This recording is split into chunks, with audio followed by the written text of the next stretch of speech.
meus amados, hoje Jesus ele estende a mão para você. Vamos a um texto muito conhecido por todos nós. Provavelmente alguma vez na sua vida você já deve ter escutado falar sobre o momento em que os discípulos eles veem Jesus caminhando sobre o mar. E entra no coração de Pedro de viver aquele sobrenatural.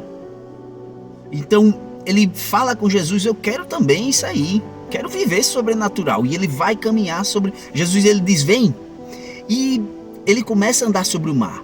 Mas naquele dia a tempestade já estava muito grande, a força das ondas, o vento. Isso tirou os olhos de Pedro para Jesus. E ele começou a observar mais ao seu redor os problemas e as circunstâncias. Assim acontece com nossa vida. Nós olhamos ao nosso redor os problemas, damos às situações e às circunstâncias mais valor do que elas merecem. Então ele começa a se afogar, ele começa a afundar, na verdade, no mar.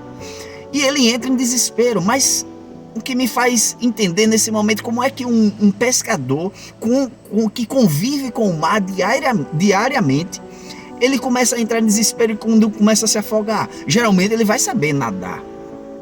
Ele perdeu a visão que estava em Jesus e perdeu o entendimento de que ele poderia nadar.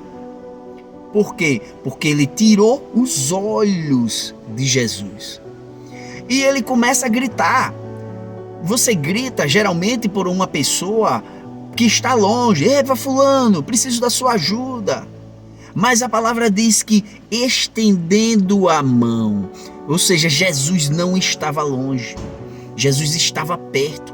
Basta você pedir ajuda.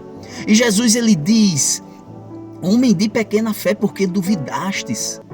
Mesmo com pouca fé, mesmo duvidando, mesmo perdendo a visão que você tinha de Jesus adiante de você, mesmo você valorizando as circunstâncias a seu redor, Jesus, ele ainda estende a mão para você, te dando mais uma oportunidade de caminhar no sobrenatural de Deus.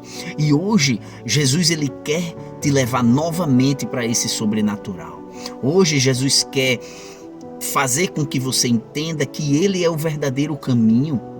Jesus quer trazer a cura para você, a cura para sua família, para seu casamento, a cura em que você precisa no relacionamento de seus pais.